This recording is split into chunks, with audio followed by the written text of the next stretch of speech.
This is Just a Thought, a podcast for parents ready to change their mind and change their lives. This podcast is packed full of the one thing that will change your life, your parenting, and your relationships. Don't believe me? It's just a thought. I'm your host, Christina Stead, and this is episode 18, Lonely Parenting. Hi, my friends. Here's my thought. I am a distracted driver. I absolutely have to focus on focusing when I drive. Does everybody do that, or is it just me?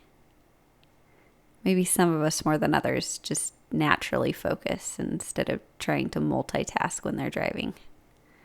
My husband calls focusing when you're driving common sense, but I don't know how common it actually is.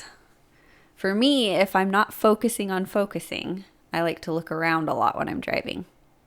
I like to look at people in the cars around me, and I like to look at the people walking around and see if they're eating something, and I want to know what it is.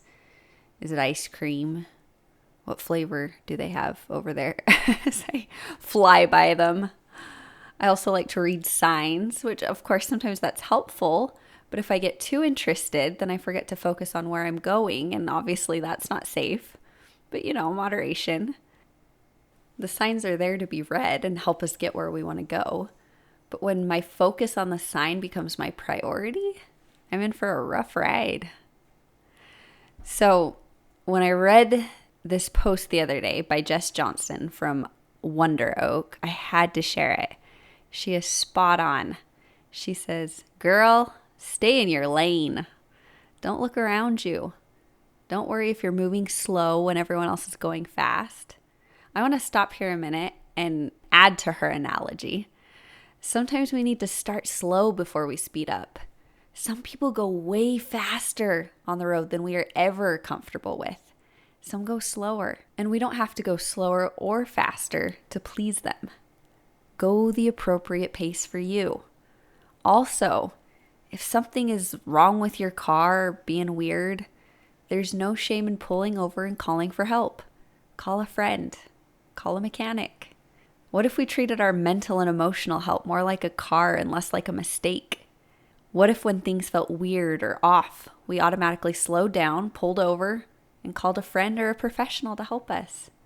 It's a helpful thought for me. Back to Jess's post.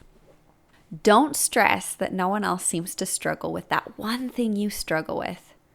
This is me again. I have to add, you'd be surprised. We are all struggling with really similar things, actually. You're not really alone in this road. Back to Jess. Don't think about someone else's success compared to yours. Don't sweat it if it seems that everyone you know is on a 5-lane freeway and you're on a scenic dirt road with no reception. I also want to add here that if you don't like a road you find yourself on, another road is available to you. Decide to change directions and look for another road. You'll find it, I promise.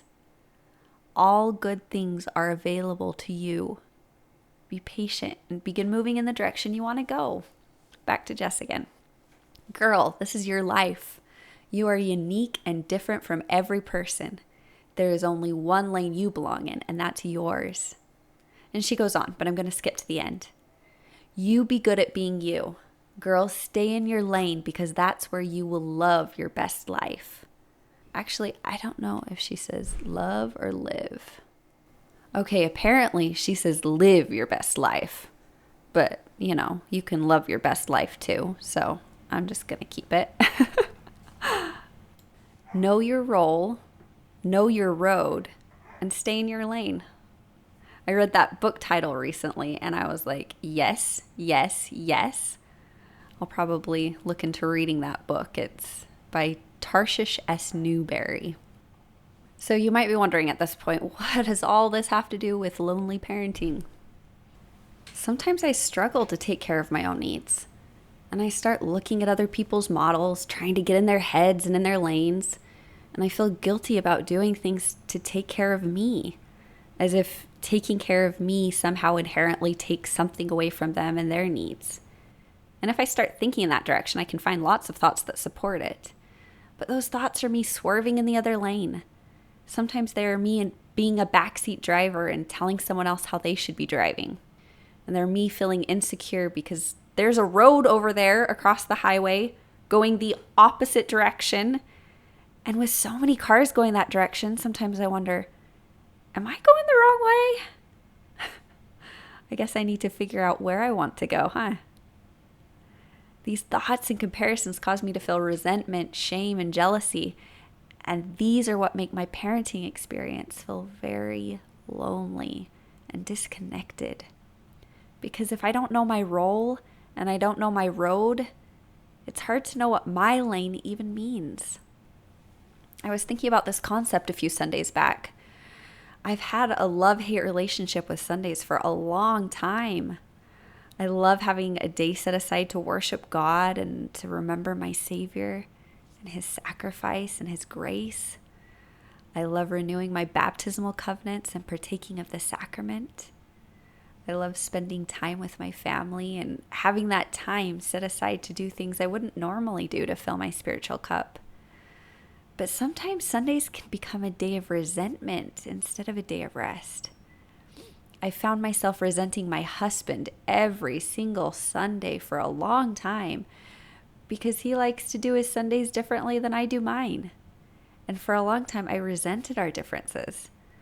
I also resented how messy our house was Monday morning because of all the resting that we did on Sunday. I was feeling trapped doing things and not doing other things, thinking these things are appropriate and those things aren't. Dave should do these things and he shouldn't do those.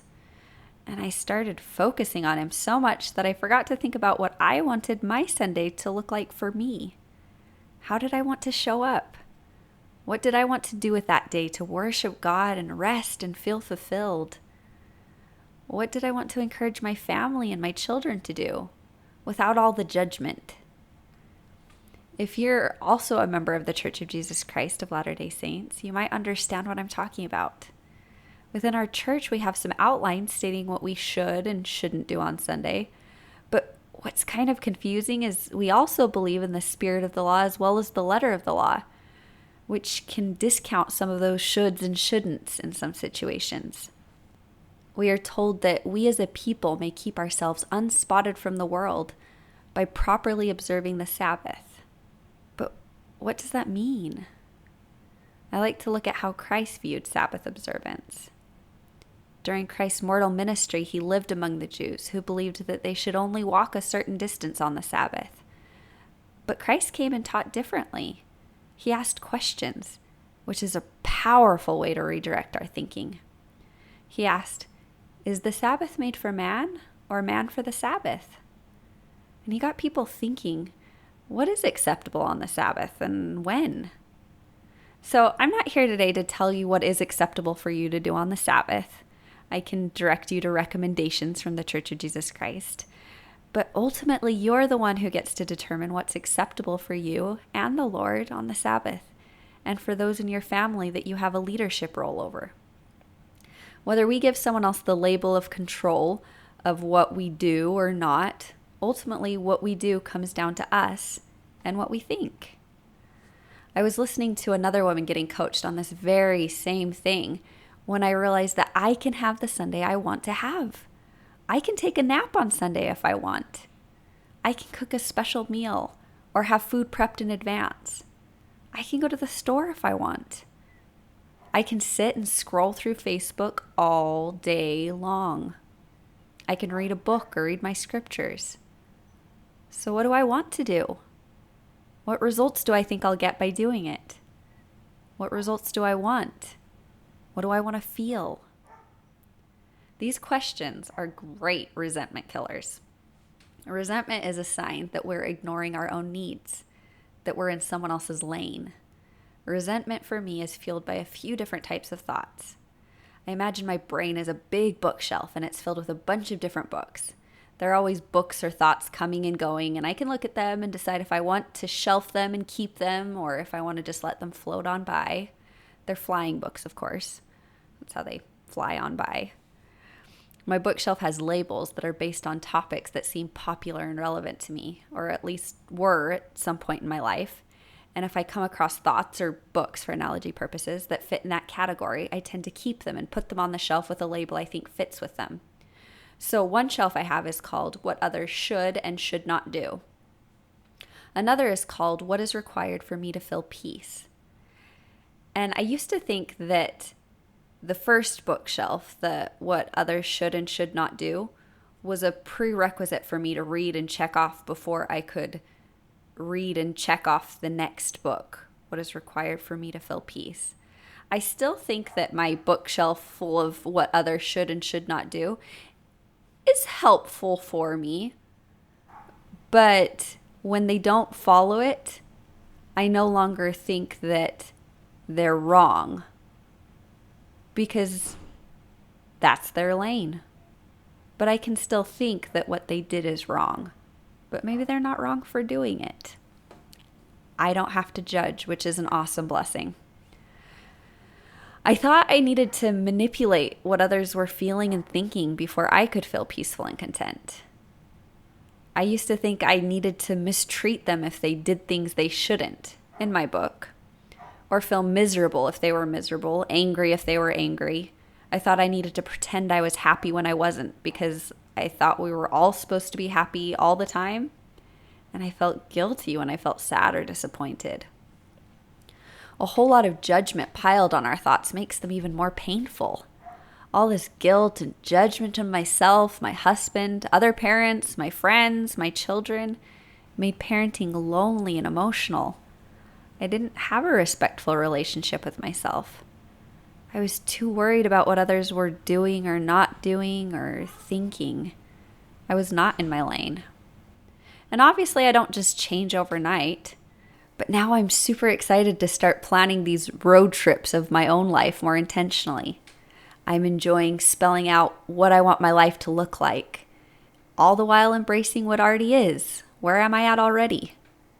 But being willing to change it and dream a little too. I hope these thoughts will help you see a road that will take you to a place in parenting that's more connected and loving and a lot less lonely. You've got this.